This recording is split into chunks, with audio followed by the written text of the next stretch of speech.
One of the areas that tends to be a little bit tricky for therapists to navigate around the removal of hair is the feet, and particularly the toes.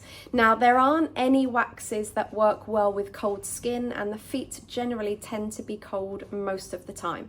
So I've moved between peelable wax and strip wax, and I have to say, me personally, I do tend to revert back to the roller cartridge system with the Outback Organics strip wax. The peelable wax tends to shrink, and where the feet are cold, it makes this process very quick and it tends to miss grabbing the hair.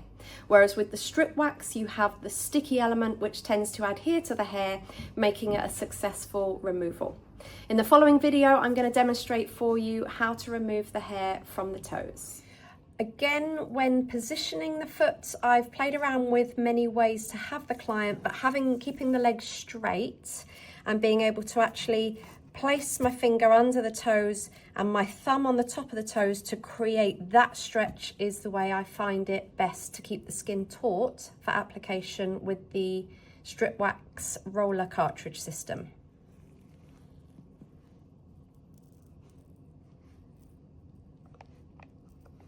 And I just go all the way along all the toes.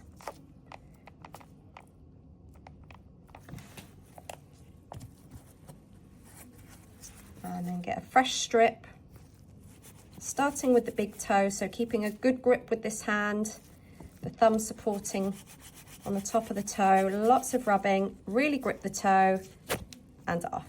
So you might need to go back a couple of times just to make sure all the hairs are removed, and then we work our way along